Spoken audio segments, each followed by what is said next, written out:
పెద్దపల్లి జిల్లా ధర్మారం మండల కేంద్రంలో బీసీ రిజర్వేషన్లపై తలపెట్టిన బంద్ ప్రశాంతంగా కొనసాగింది.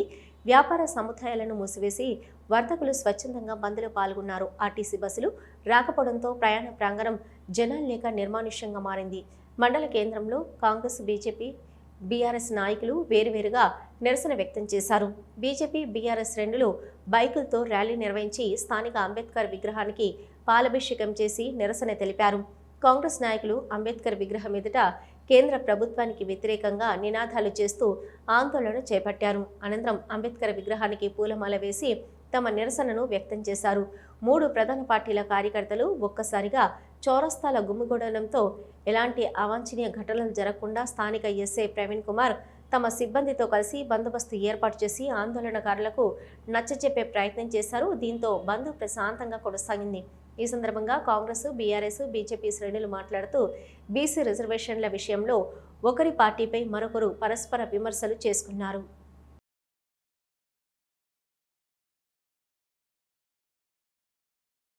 కులాల వైజ్గా సరి అయిన రిజర్వేషన్ కల్పించిన ఘనత కూడా కాంగ్రెస్ పార్టీదే. ఇవాళ దొంగ నాటకాలు ఆడితే ఆడండి. 33% ఉన్నదాన్ని మీరు 34% చేసి దొంగ నాటకాలు కాంగ్రెస్ పార్టీ చేస్తుందా?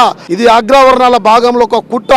మా ప్రయత్నంలో తిరిగి 23% పోతే ఈ అగ్రవర్ణాలకు అన్యాయం జరుగుతుంది, 42% పోతే అనే ఉద్దేశంతో ఇది అడ్డుకునంలో ఒక భాగంలో కుట్ర. ఇది వీళ్ళకు 42% రిజర్వేషన్ అన్ని పార్టీలు కలిసికట్టుగా పోరాడవలసిన బాధ్యత తెలంగాణ కోసం ఎట్లా పోరాడను.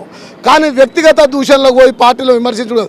ఇవాళ కాంగ్రెస్ పార్టీ బీసీకు మద్దతు ఇస్తుందా లేదా? కాంగ్రెస్ పార్టీ బంద్కు మద్దతు ఇస్తుందా లేదా? బంద్ ఎందుకు చేస్తాను మేము విమర్శిస్తున్నామా? కానీ దొంగ అన్నాడు, దొంగతనం చేసి ఉండేది. మంచోని దొంగ అంటే మేము ఎవరికి చెప్పుకోవాలో మాకు అర్థమవుతుంది. సముచిత స్థానం లేకుండా పోయింది. అందుకని చెప్పేసి మీరు దొంగ హామీని ఇచ్చి ఈనాడు బీసీలను నయవంచన గురి చేస్తూ ఉన్నారు. తప్పకుండా బీసీలు అందరూ ఏకమవుతారు. ఒకటి గుర్తుపెట్టుకోవాలి, మీరు మీ అనుచరుడుగా మాధవరెడ్డి, మీ అనుచరునితోనే కదా మీరు హైకోర్టులో కేసు వేపించి ఈ బీసీ రిజర్వేషన్ స్టే తీసుకొచ్చినటువంటి గొప్ప చరిత్ర కాంగ్రెస్ పార్టీకే దక్కుతా అని చెప్పి సందర్భంగా తెలియజేసుకుంటూ, అదేవిధంగా బీసీలపై మొసలు కన్నీరు కారుస్తున్న కాంగ్రెస్ నాయకులకు ఒకటే చెప్తా ఉన్నాం. వచ్చే స్థానిక సంస్థల ఎన్నికల్లో 42% రిజర్వేషన్ని ప్రకటించి 42% రిజర్వేషన్కి చట్టబద్ధత కల్పించిన తర్వాతనే స్థానిక సంస్థల ఎన్నికలు నిర్వహించాలని చెప్పేసి మా బీఆర్ఎస్ పార్టీ తరఫున అదేవిధంగా సమస్త బీసీ కుటుంబాల పక్షాన కోరుతా ఉన్నాం.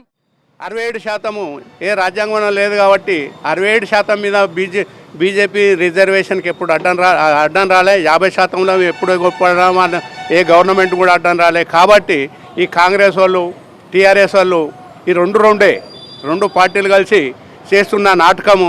దీనికి మేము వ్యతిరేకం కాదు. బీజేపీ ఎప్పుడు కూడా రిజర్వేషన్లకు వ్యతిరేకం కాదు.